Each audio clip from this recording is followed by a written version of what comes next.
did here, but anybody else, she has it marked. So you're set. So it's all going to be by Zoom. It is. It is. They're expecting us to sit in front of a computer from 8 o'clock until 5:30 at night. Yes. I'm sure there'll be breaks built in, but hopefully the resolution discussion doesn't go on for 2 hours like it has in the past. I hope not. Yeah, that's a long Zoom meeting.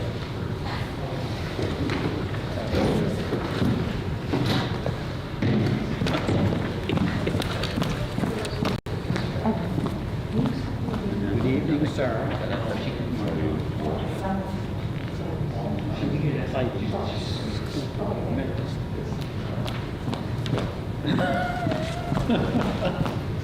Join the club, right?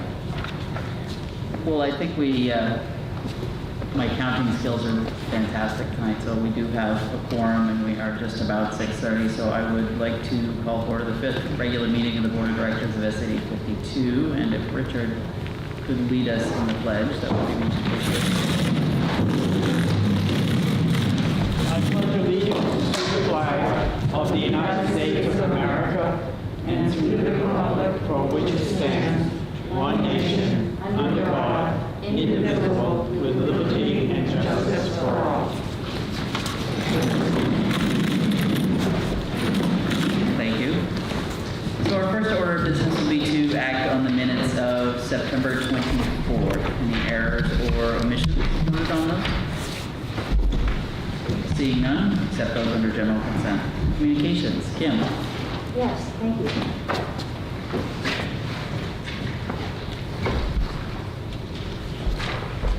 I need your microphone.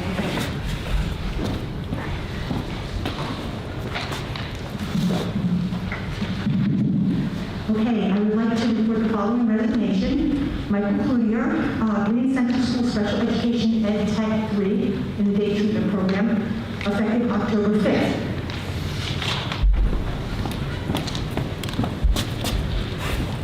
Thank you. Do you have any adjustments to the agenda? Let's see, is that back? Yes, we can remove item 12, which is request for an executive session to discuss PPA negotiations. That executive session is not needed tonight. Thank you. That brings us to committee reports. Finance, Jerry. We have not met. Finance has not met.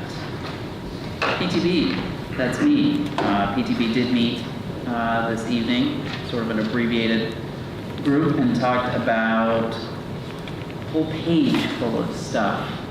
We started out with an update from Michelle on wastewater treatment plant funding search process. I guess that's the best way to put it, Michelle. We were notified by USDA that due to the socioeconomic conditions within our district, we don't qualify for the grant monies that we thought were a possibility, but in light of that, Michelle is pursuing some other low-interest monies that have to do with clean water, and we'll keep us all posted on that process as well. Updates on the Siemens projects sound like those are moving fast and furious with various components in or almost in or soon to be in, and looking forward to lots of those. We talked about other projects, other associated projects. Dan had quite the laundry list of projects that were going on between the Siemens projects. I know everyone, since it's almost the second week of October, you're concerned about the chiller because it's that time of year, but not to worry. We'll have a chiller for Christmas, so, just in case anybody gets too toasty, we'll be able to deal with that.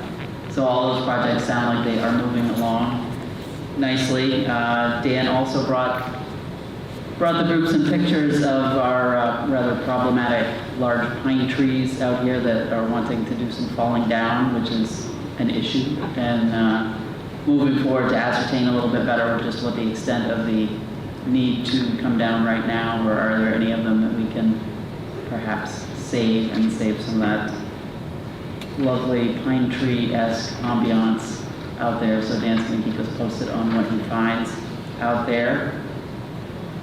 Michelle, Dan, did I miss anything? Just that the next meeting, there will be a vote for me to pursue the financing. I'm working on an application for Clean Water SRF, but expect that motion for the next meeting. Yes, so yet another step to approve. Again, yes, we're doing this project, yes, and actually, yes, again, we can vote to do that, so look forward to that. You think we'll have that at our next meeting, most likely, Michelle? Yeah, we will. Okay. Drummond Woodson has to Legally. give me the terminology, give me the motion, as he would like to see it since he's the Argonne council. I like that. So we'll look forward to that for next time. Moving on to curriculum policy. Joanne? We have not met, I think next week, the 13th maybe. And Richard's nodding yes, so I think I got it right. So curriculum policy on the 13th. Excellent, thank you. Student representatives, we're not there quite yet. She was not able to make it tonight. Her family had something going on tonight, but she's very excited to start with the next meeting. Excellent. Well, we are excited to see her as well. And administrator report to be determined. Is that like rock, paper, scissors out in the parking lot before the No, meeting, or is that? That's like everyone's going to share something that's going well. If it's So the rock, right. paper, scissors is more who goes first. It's like Ryan And is. Ryan either won or lost. Thank you. Good evening, my name is Ryan Patriot, I'm the principal at Turner Primary School, and I'm excited to report that our primary students have been able to take their iPads home, which is a huge celebration for Turner Primary School. And I do want to thank Mr. Sear. He's our technology teacher integrator, and he was able to go into each classroom to teach the students a little bit about device safety, as well as to teach them a little bit about Seesaw, which is our student portfolio platform, where students can celebrate and showcase what they're learning in school and at home. And then Mr. Sear allowed them, each of those students, to practice carrying the devices safely, as well as going on to Seesaw, creating some piece of work, and then sending it home for their parents. So our students were so excited to learn those skills and to start to practice being safe with their devices while taking them home. Turner Primary School was able to celebrate our Word of the Month, which for September it was respectful. And I'm sure you're all aware that our 3 expectations at TPS are that we're safe, respectful, and responsible. And the teachers in each of our learning environments unpack what that means, and then we celebrate our students for meeting those expectations. So since we're not able to gather in person, we were able to hold an assembly over the intercom where I was able to play some Ghostbusters music and announce the recipients of our September Respectful Award. And then the classes got to celebrate their friends. So our October Word of the Month is responsible, which fits perfect with our device deployment, because one of the responsibilities of our students is that they transport the devices back and forth safely from home back to school. So we're going to be working really hard this month to model, teach, and practice what being responsible means. And finally, we have a virtual book fair going on where parents are invited to purchase literature and literacy for their students, and a portion of the proceeds benefit Turner Primary School. And then the last exciting thing is we have an amazing parent group for the Turner schools, and we were able to hold our first meeting virtually. And it's always nice to know that we have such an amazing, dedicated group of parents who want our students to learn and grow, and that they're always willing to support the staff and teachers. So it was very nice to have that meeting, and we have a great core group of parents that are going to work with us to provide our students with a really great year. Thank you.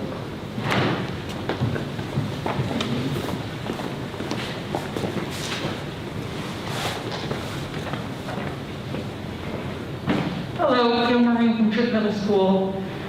So before COVID, every month, each team would sit in the hallway and all the teachers on the team would recognize each student for something that they've done that was exciting and responsible and respectful, and we can't do that this year. So each team has come up with a really neat way to celebrate the students. One team, each teacher is doing a video describing all the wonderful things the student has done. And then Mary's taking all of their videos and making one video out of it, and then each advisor will share it during their advisor time, so that each student can be celebrated within the team without anyone getting close. And then another team, they all wrote narratives, and then it was put together as a whole list, and then each teacher on that team read all the narratives for all the students, and then the students got their award. So we're getting really creative to keep celebrating students and still living within the guidelines of COVID. So it's very exciting.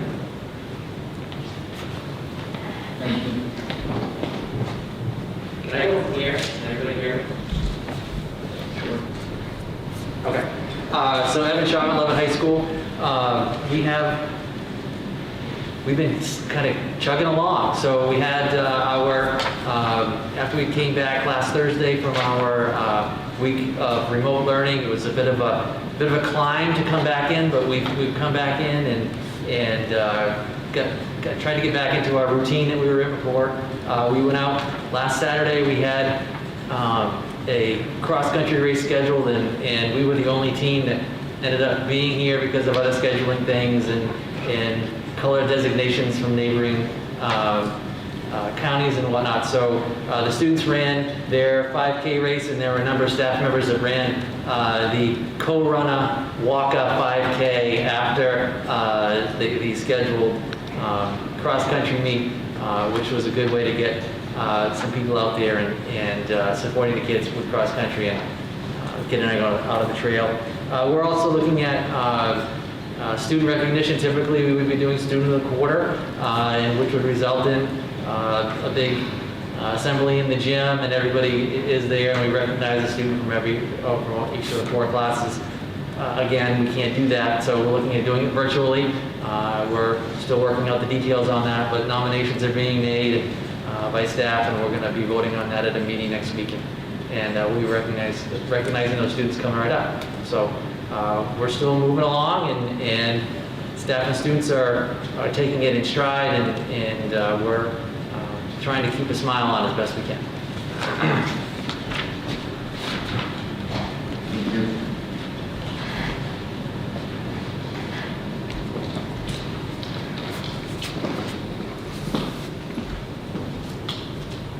I wasn't sure I could walk down the ramp with the fogged glasses. It was a challenge. So on Wednesdays, our days are really busy. Professionally, I look forward to being able to meet virtually with each of the teams and at TES. And at the start of each meeting, we usually take time to share something that we're feeling good about and maybe a challenge that we're problem solving. And this week I asked staff to share something, share what their favorite part of the day was. And I was surprised at how many staff quickly responded that eating lunch with their class was something that they never imagined would be so enjoyable. So that's something that they're really enjoying and loving. They said they talked about seeing kids in a different light and hearing them share and just getting to know them at different levels. So that was something really neat. This week, when Superintendent Grant asked for us to prepare something positive to share as a highlight from our schools, I decided that I didn't want to report only from my perspective. So I asked staff in our own school, professional Google Classroom, what are some things that they'd like to highlight. So just a couple of things that they, some of them shared that were common threads and themes, was that students are loving being at school, and the guidelines are not stopping their motivation while they're in the classroom at all. Many students are taking it upon themselves to contact teachers during their remote days and ask for help, and that's something that we thought might take a while for them to develop those skills to be able to do that, but that's already happening. Despite the fact that we've had approximately only 9 student days for each cohort, strong, trusting relationships are forming among students and teachers, and they attribute that to the small class sizes, and that's been a great thing to hear and to have that feeling. Another teacher shared that our teamwork is epic, and kind and encouraging words are uplifting. Students are enjoying learning. on the new Google Classroom platform and report feeling like they are big kids. And the last one I will share is that they recognized our custodial staff is doing an outstanding job keeping our facility clean and safe, and they feel good about coming to school each day.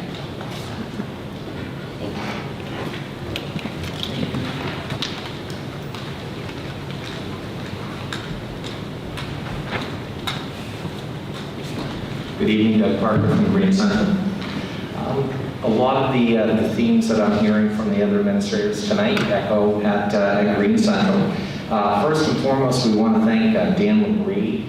It was a lot of work on his part, but thanks to his efforts in the facilities department, we're in the process of, it's full bore now, having a new playground installed. As a matter of fact, Dan sent pictures to me yesterday about as the old playground was completely taken out, and the kids got out on the playground today and just sort of stopped because there was this complete just open space where the old equipment was. And it's great too because all of the equipment for the whole district was delivered to Green. So it's been sitting there on the blacktop, and the kids, like, in their mind are putting it together like, gee whiz, I wonder if that's for our playground. Where's that bear gonna go? You know, there are all sorts of great mysteries that will be solved. So by the end of next week, right, Dan? Fingers crossed. Yeah, I get you. We should have all of our equipment set up at Green, our brand new playground. So we're grateful and really, really excited for the kids. As Ben mentioned here, students are really kind of getting into their routine. Lunch is a theme that the kids are absolutely loving. The food service department has been just like without a wrinkle. And they're tearing around the building, first floor, second floor. They're coming around, and they're definitely getting their steps in. So it is much appreciated. Genevieve and our kitchen staff are just going great guns. Much, very appreciated. The families are reporting, as they always do, they're generally pleased with the way things are going. We have hiccups, but as Evan mentioned earlier, we're trying to take everything in stride. We're responding to that as quickly as possible. So huge shout out for all the support we're receiving from the families. Dwayne Fournier, our computer teacher, is working kind of double duty, working device deployment, which we are right on track. Thanks to Randy, we got our hotspots in. So those are being deployed also, so students that do not have internet access at home can hopefully, topography withstanding, have access to internet. So we're really looking forward to having 100% of that up and running. We do have also a virtual book fair coming up, so anybody that is interested, proceeds do come to help do some funding, local funding, so we can buy additional books. And Ryan and I didn't even talk about this, but we had a theme of the month being respectful as well. So acknowledgement coming forward from that. And just wanted to end, interestingly, we're doing a book study called the Distance Learning Playbook. That's by Fisher Fry and John Hattie, who's a personal favorite. And we're working through that with the staff to try to give them additional techniques and approaches with distance learning and being able to continue to be highly effective when they engage our students. So that is what's going on at Green. Thanks so much for your time.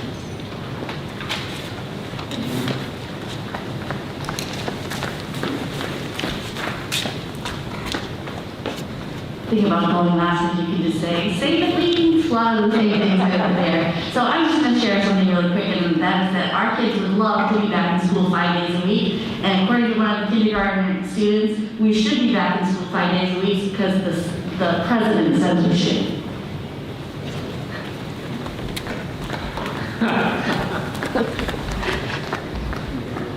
Thanks everybody for certainly modeling all the fantastic things that are going on and really moving forward with lots of good work. Kim, that's a pretty tough act for you to follow after all the positive stuff that's going on in the individual schools. No pressure. Okay, so I do want to follow up with all the good things that were shared just now by our principals. And I want to also just appreciate the fact that David and the food service department continue to provide breakfast and lunch for all the children in our districts. that our tech team, Jeff is here tonight, Randy's here tonight, our tech team and our elementary principals have worked really hard to work with families in grades 3 through 6 to identify which students do have access to a device at home and which don't. And for those students who don't have access to a device at home, they are getting a reconfigured older device to use until the devices we ordered months ago finally arrive. So this is really great news because we've had paper packets for a while now, paper learning packets. And I think that having devices and being able to get into their Google Classroom is going to really improve and support learning to a much greater extent. So we're really happy about that. The fact that parents continue to transport their children to school means that we do not, at this time, have to do a double bus run. A double bus run, of course, would result in earlier and later arrival to and departure from school every single day. So because our parents are helping us out with transportation, we're able to do our single bus runs and get students to school on time and get them to leave school on time. Athletic Director Ryan Roche is not here this evening, but he and our coaches have worked really hard to navigate a challenging fall sports season, as well as working through athletics this summer. Students continue to do a phenomenal job of focusing on their learning, especially during in-person days. I keep getting wonderful feedback about those in-person days. Everyone's loving those. And they're continuing to follow the required safety measures that we have to have in place. And teachers are working harder than they've ever worked before, ever. And each week they are teaching students for 4 days a week. In addition to that, they are providing 3 days of remote learning plans and assignments, and they're balancing their in-person students and that work with the 3 days of remote work. So it is a lot, and they are working really hard. This is really new and challenging to us, and because our teachers care so much for their students and their learning, they want to do the best they can by them. But the structures that have to be in place are making that challenging. It's making it hard for teachers to meet their own high standards. So we're monitoring that. I know at a recent principal meeting, our principal shared some things that they're doing around support for teachers during this challenging time. And Doug mentioned the distance learning playbook. And I know Kelly was following up with an inner circle, outer circle, what we have control over, what we don't, type of activity. So all of our principals are working hard to support our teachers during this time. So these are all really good things, and I think it's easy for us to be so involved in the problem solving that we're forgetting to focus on how many wonderful things are happening for students. There are a lot of wonderful things happening. And I'd like to thank Lizelle for this little frame thing. It is helping me not to read it on mask. Thank you, Lizelle. So one of the other things I want to share this evening with the board is our state color designation. Androscoggin County has remained in green. We are being monitored for a possible change to yellow. Last week we thought that could occur. It didn't. We're still in green, which is great. We're still being monitored closely, and tomorrow at noon we'll find out if we continue in green or if we move to yellow. If we do move to yellow, and that's based on community health factors, if we do move to yellow, it would mean that all sports and activities would cease during that yellow designation time. They've been watching people, the counties that they're monitoring closely, they're checking every single week, right? If they're not monitoring closely, you go every 2 weeks before your next designation. Also, I'd like to ask the board to think about, for our next meeting, who might want to be a member of our dropout committee, a dropout prevention committee, let me say it that way. That's policy JFC, and we need a member of the board that is going to be selected by the board to be part of that committee. And that committee needs to meet once annually or more if we need that. And so if you would be thinking, if you might be interested in being on that, and then next meeting I will ask for the board to take action on that, please. Some more good news is that you knew that we got the coronavirus relief funding, and we got we call it part one. We submitted our budget, and we had a quick turnaround approval time. Then as a few weeks went by, basically, and we started to adjust that, and we put too much money for this thing, but we really need more money for this thing. So Michelle put together an adjusted budget, submitted our second round. That took about 5 days, I think, to get approval, but we got approval, which is great. And then we had one last change, and that final CR1 budget, Michelle put together and I submitted to the state on September 30th. We found out yesterday afternoon that we did get approval for that, which is fantastic. So one of the things that we have in there is to work on infrastructure in our district. So of course, with all of the online work that we're doing and with all of the devices, and then every student with a device, we are learning that our infrastructure needs to be updated in order to support that going forward. Green Central School at this moment in particular is struggling with not having enough broad bandwidth. So his teachers and staff have worked with him to create a schedule of usage. And so this is not ideal, but there's nothing we can do about this until we get the upgrade in the infrastructure. The great news is we've been approved. Randy already had vendors coming through the buildings and to check out what this would look like and timelines, etc. So everyone is working really, really quickly, as fast as they can to get this done now that we know that we're approved. So that was CRF1, and everything from CRF1, Coronavirus Relief Fund number 1, has to be purchased and in place by December 30th, the end of this year. We recently learned that we are going to have Coronavirus Relief Funding Round 2, which is another $1.6 million.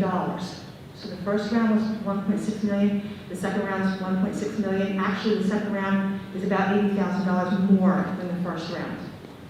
So this is an incredible influx of money to help support schools during the pandemic.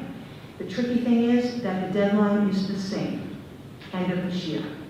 So that's quite a bit of money to be able to do everything we need to do, have the vendors be able to supply us, have the construction pieces happen if there are construction pieces by December 30. Now, the deadline is not a state decision. The feds decide about that deadline. So the state is talking to the congressional delegation and asking for support and encouraging the feds to give us a little bit more time on this, because of course all school districts in Maine who are getting these funds are all after a small pool of vendors for a lot of the work. So it's a big challenge, but it's also a wonderful gift to help support us during this time.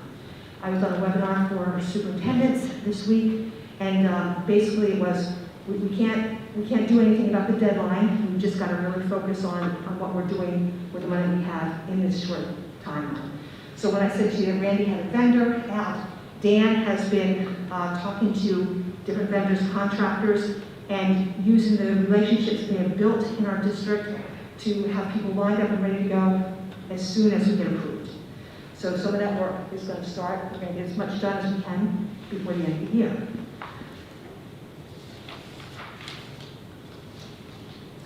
Another interesting and exciting thing that we recently learned is that it looks like there will be an MLTI 2 project. So as you know, the middle school has been an MLTI school for a number of years. It looks like there will be a second project related to MLTI. I actually called Randy and I said, did you get that notification? And he said, yes. And I said, so what does that mean exactly? And he said, you tell me. It's very vague at this point. We will be getting more details, but this is hopeful. It could be newer devices for middle school and the network, hopefully as well. Not the network, forget that. It'll be newer devices only.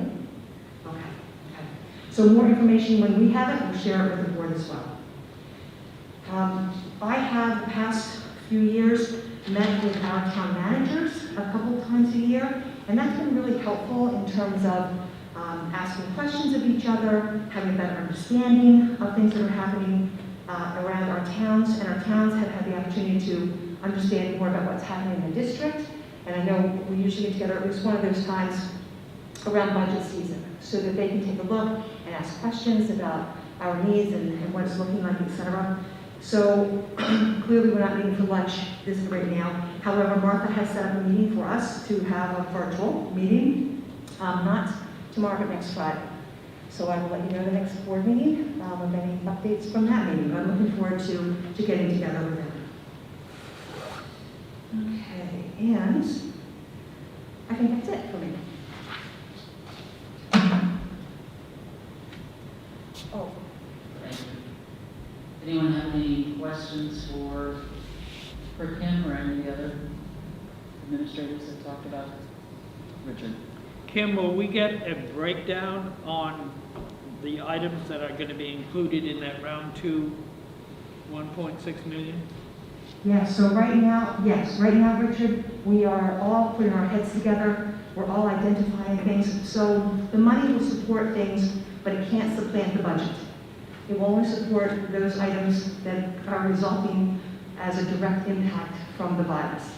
So we're putting our heads together now and looking to develop that budget. Once we have that a little closer, and thinking about the next board meeting, because we're hoping to get that together as soon as we can, and we can share out the details.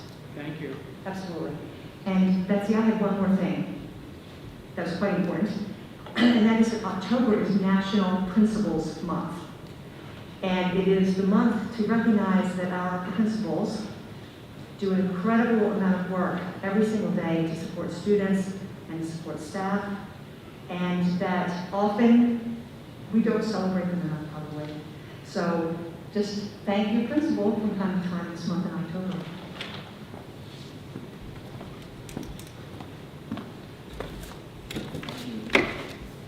Thank you, principal. All month. Isn't this amazing? Like the really important things, we pick a day for a month for. Like we should maybe be thankful for that all the time, but maybe that's just me. So public comment. Do we have any public wishing to comment? Seeing none. Moving on to old business, which we actually don't appear to have any of either. Brings us to the consent agenda. Would entertain a motion for the list. Oh, Kim. Yes, I think we have a typo on the non-instructional appointments, which would be on item 8.1.6, and the name for the recommended 7th grade girls soccer coach is Hannah Sear, but I believe it's supposed to be Hannah Smith. Hannah Smith. Hannah Smith. Okay. Thank you, and thank you, Doug. So that correction on 8.1.6 is Smith. Yes. Do we have a motion? Richard? Yes. Do we have a second? Second. Second. Yuri? All those in favor? Unanimous. Thank you. That brings us to item 9.1, approval of the 2021 comprehensive emergency plans. So moved. We have a motion from Yuri. We have a second Yes. from Richard. Discussion on these? Are these largely unchanged? So there have been some changes after our work with Scott Parker, if you remember, the safety consultant. So I would say they're largely unchanged, but we got the chance to practice some drills, and we have improved and updated those plans in terms of ease of use. They're big. So yes, there's nothing wildly different about the plans. But we do this process every year, so these are living documents that as we change practices or improve practices, we're updating them within these plans. So, Correct. This is an annual thing we ask the board to approve, yes. And then we do give them to our local fire department, police department as well. Thank you. Any other discussion on this one? Seeing none, all those in favor? Unanimous. 9.2, second reading and adoption of revised policy ADC, and that's tobacco use in possession. So moved. Richard, do we have a second? Second. Discussion on this one. Who's the second? Megan? Megan. Any discussion on this one? Seeing none, all those in favor? Unanimous. 9.3. Second reading and adoption of revised policy JICH, and this is student drug, alcohol, and tobacco use and review of regulation JICHR, MSAD 52 student drug, alcohol, and tobacco use administrative procedure. So moved. Second. And that was Yuri with Richard for the second. Discussion on this one? Seeing none, all those in favor? Unanimous. Brings us to 9.4, discussion of the 2020 proposed resolutions by the MSBA Delegate Assembly. And what we've done historically is discuss the various resolutions in order to provide our delegate with some sense of what the board is thinking on those items.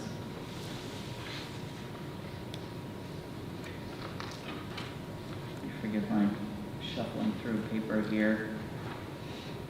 I would take direction from board members if you would like me to read through the resolution, the proposed resolutions. Is that the most helpful thing, or have folks had the opportunity to read through them and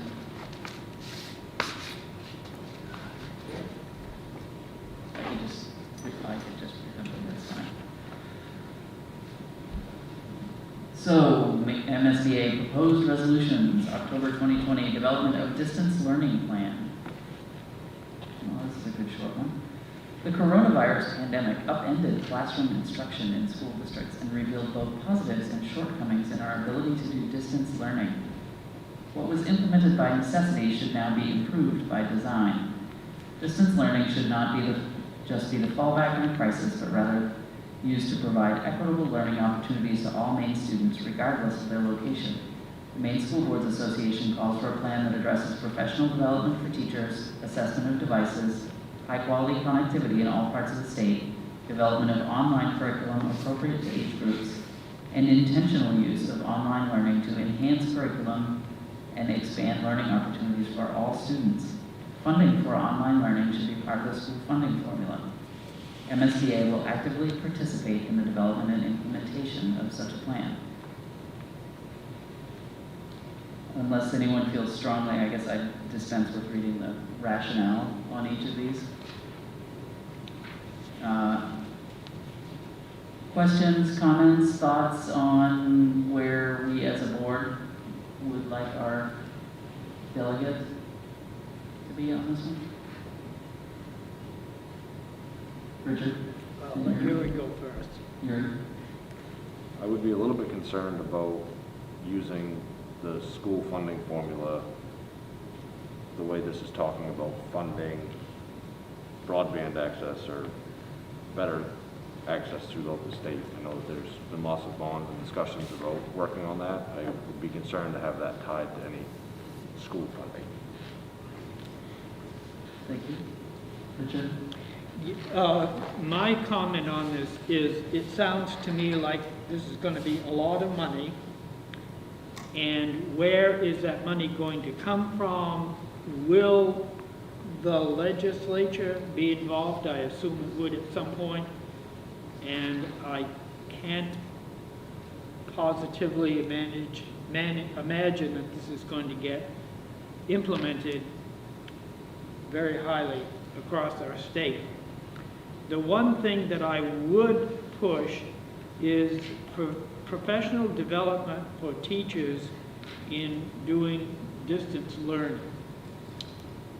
Because my feeling is that probably a lot of our teachers don't have highly tuned skills to do distance learning. And I'm sure that they could receive a lot of instruction in that area. And I'm hoping that this means that there will be courses at the college level where they're preparing teachers that would give them skills in how to do distance learning. Thank you. Other thoughts on this one? And just thinking through the process, what typically happens with these, and Kim, certainly you're not close enough to kick me, but I'll get the general sense if I go too far off track here. These resolutions typically are discussed by the delegate body and either adjusted or not adjusted, or there's at least the opportunity for To amend. Yeah, to amend, or for delegates to make the feelings of their particular district known. And then after the MSBA conference, there's kind of a slicing and dicing and finding legislators interested in putting their name on a piece of legislation if it's appropriate. If it's so necessary. Yep. right, Mhm. right. So I mean, there's a lot of different steps that go into it, but it's a great opportunity to let the rest of the delegate body know what our thoughts as a district are on it. Kim, did you have? Well, I just wanted to talk with what Richard was saying. So I would agree, Richard, most of us who entered the profession as teachers, we weren't trained specifically for distance learning. What I would like to add to that is that in June, after school ended for the year for students, there were 4 days of professional development, and we had sessions focused on distance learning and some social emotional support sessions as well.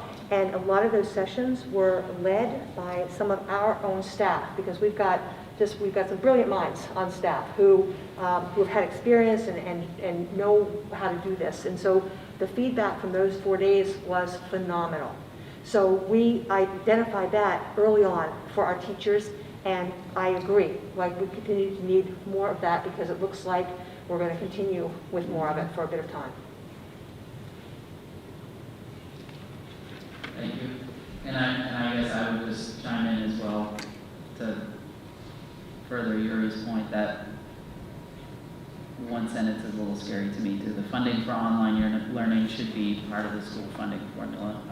There's an awful lot that goes into that particular wind speed and everything else. So tacking on something else seems a little risky to me.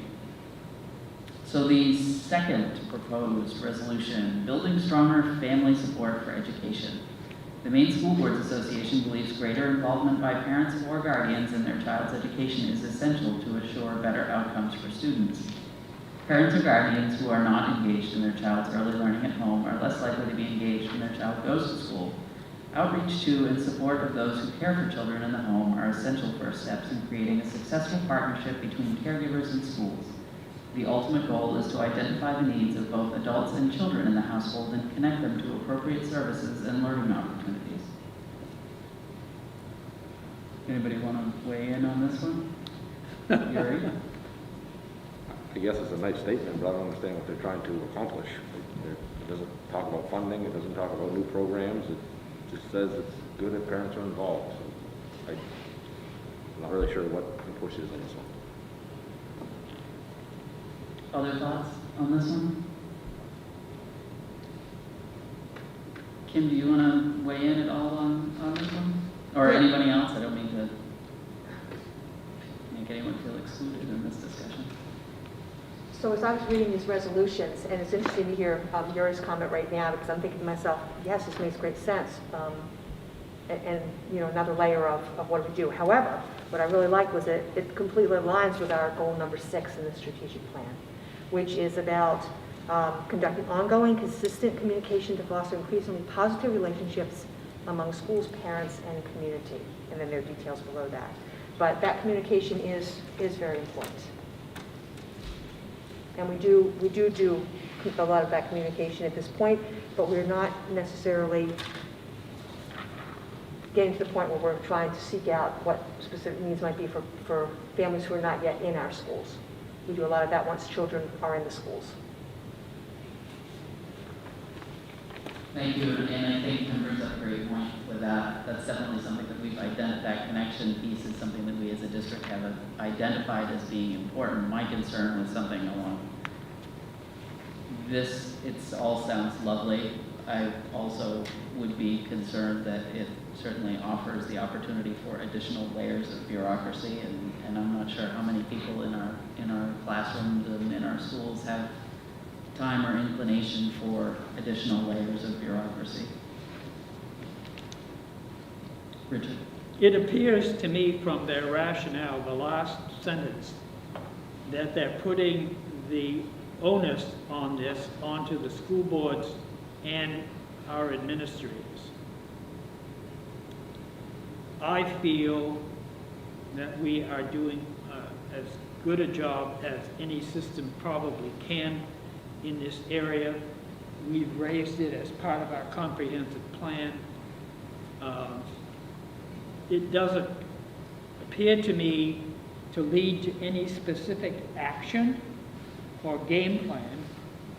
So therefore, I feel it's very weak. Anybody else on this one? Joanne? Really, when I look at the second and third one, they're just ideal education situations that have been talked about for years. And to a certain extent, the first one is too, except that it's dealing with distance learning. But all three of them are just setting up what you would consider to be an ideal learning situation that I think we've been striving for many years now. So I don't see them as anything really new. Thanks, John. And that brings us to resolution number 3, equity in education.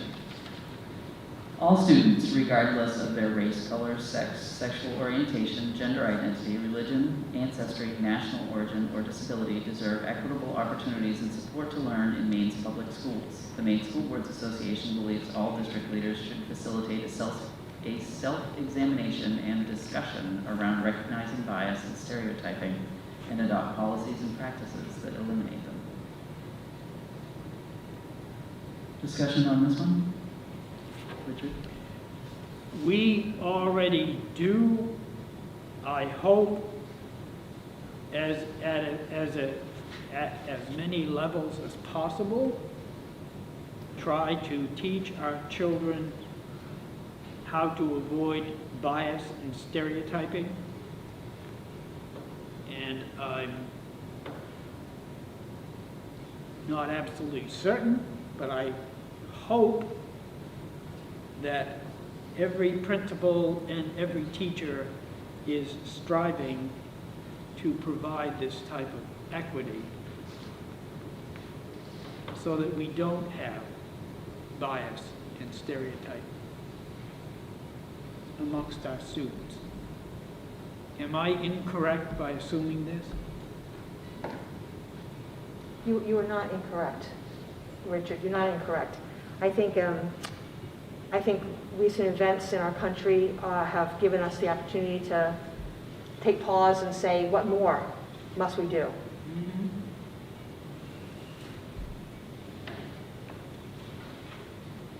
Other thoughts on this one?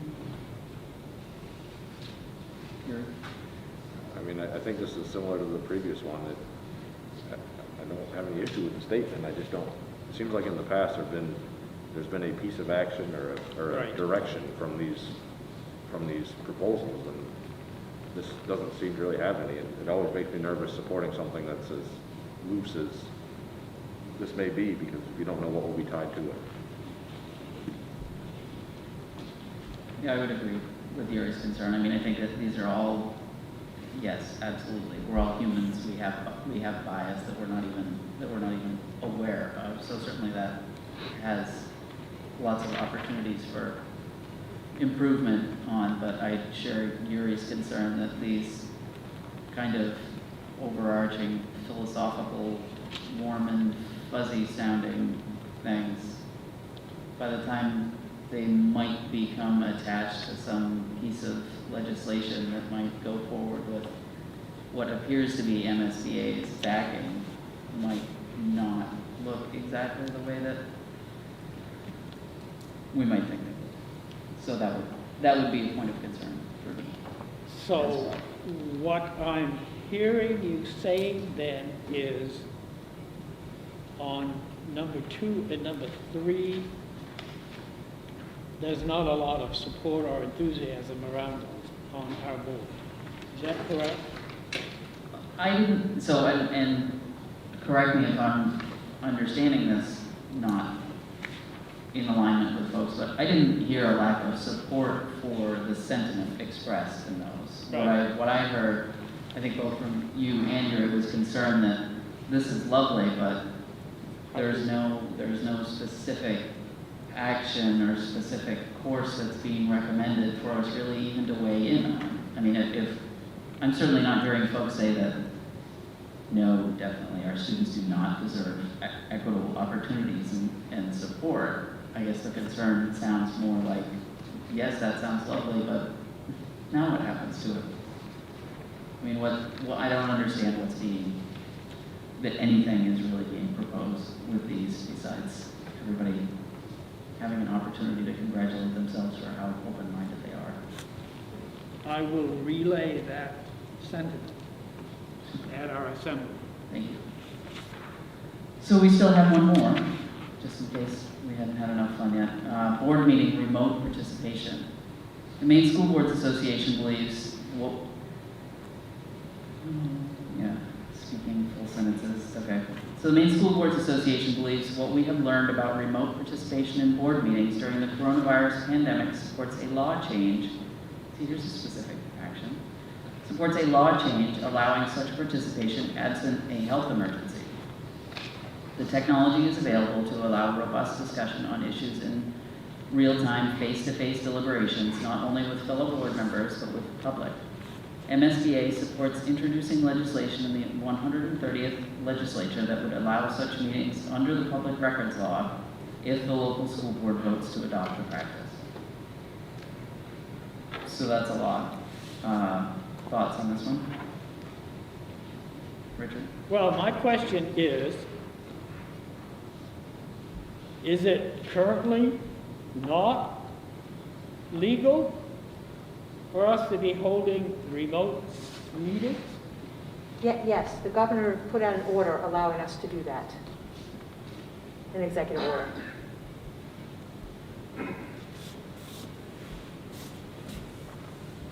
Okay. Then why do we need legislation?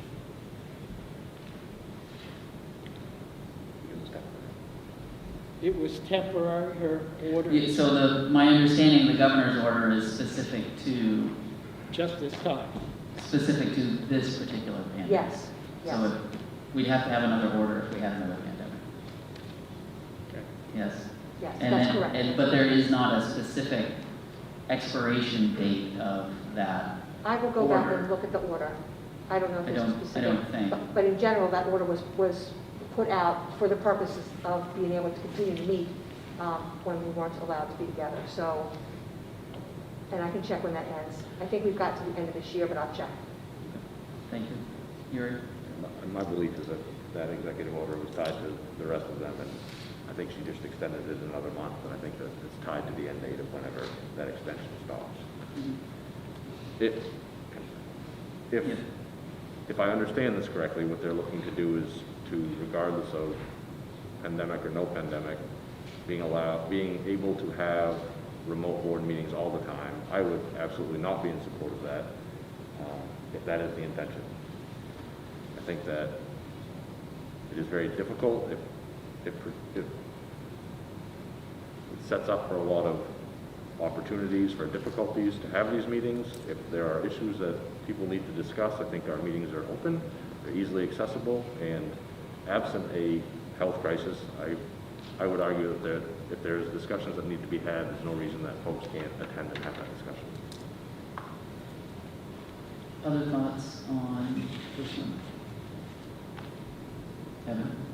I'm kind of with Yuri on this, and I'm wondering if it's about the ability to hold the virtual meeting, or is it the ability to take in virtual comments?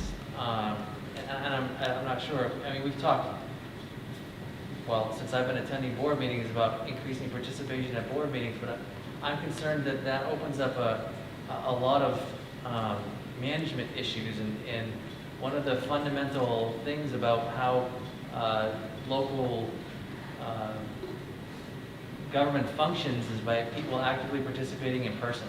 And the fact that if you show up at a meeting, you're a resident of that area and you're speaking at that meeting, if we're just taking in comments at an email address, anybody could be sending those comments to us. It'd be very difficult to figure out where they're coming from. Thank you. Other thoughts on this one? I would share those concerns. I mean, I think,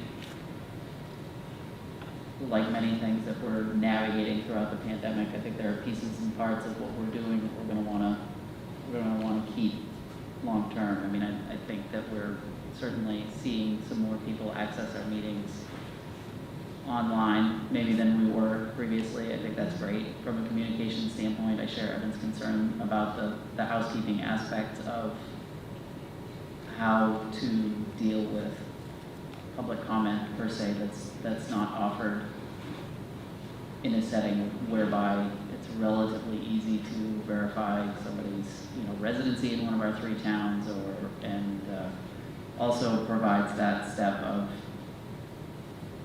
actually needing to share that public comment versus just out in the ether someplace where we may or may not have quite the same sense of guardrails as we might otherwise. So I guess what I'm hearing is from folks is some concern around what that would look like. Hopefully there continue to be conversations around how best to maximize participation as we move forward, but at the same time still recognizing those challenges. Other thoughts on this one?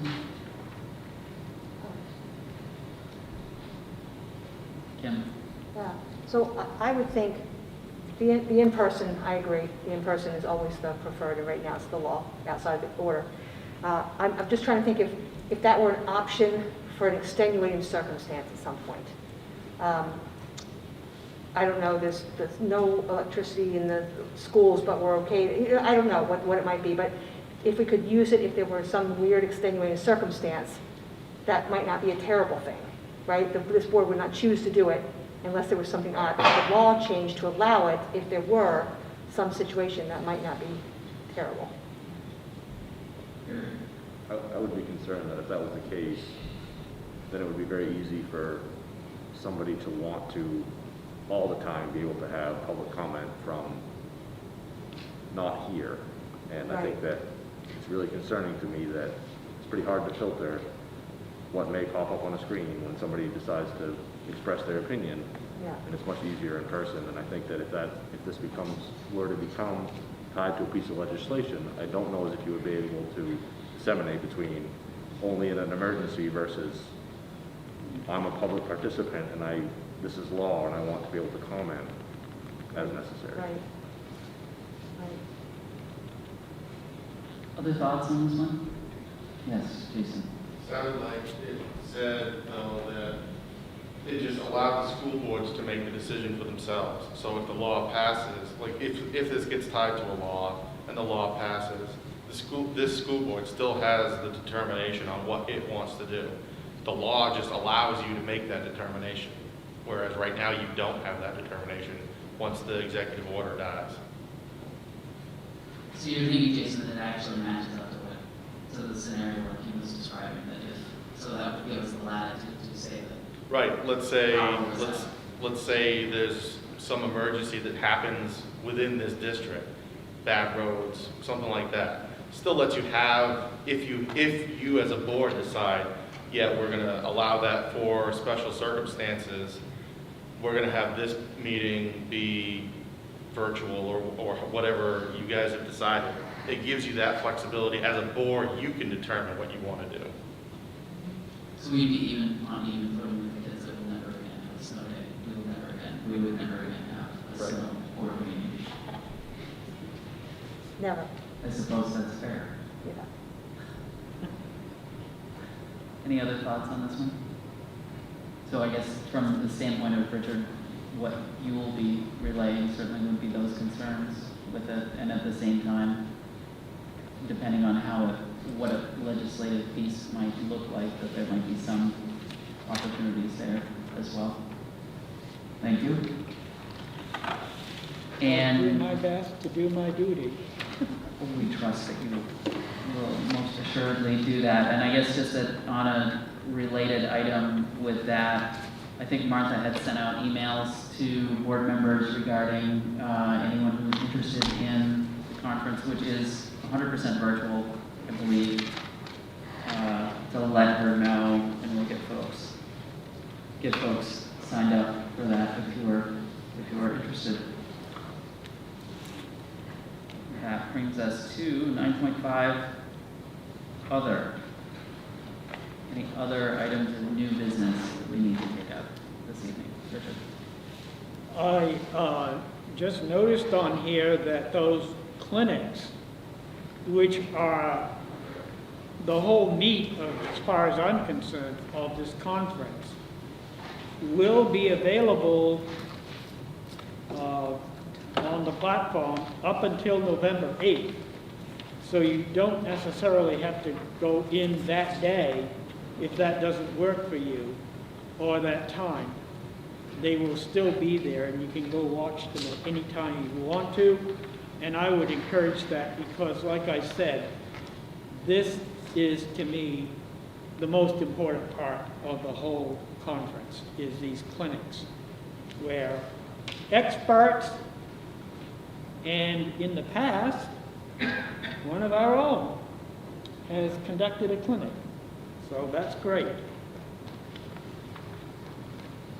Also, Kim, I don't know if there's more information about these available, these clinics. They usually, when you get closer to the date, they usually give more details. Okay, I hope that they do that. Because it's hard to choose if you don't know. I mean, I choose some of them by the presenters, Right, right. not necessarily by the talking. So as we get closer, which having said that, we're October, we're not that far away from it right now, so I'm assuming information will be forthcoming on the specifics around the clinics, so we'll make sure that folks receive that just as soon as it's out. MSMA is very good about sending that along as soon as it's available. Anything else for other new business items to cover? And if we don't have anything else, I would entertain a motion for an executive session to discuss compensation of officials, appointees, employees pursuant to 1 MRSA subsection 4056A. So moved. A motion from Richard, do we have a second? A second from Yuri, all those in favor? Unanimous. We will go to executive session.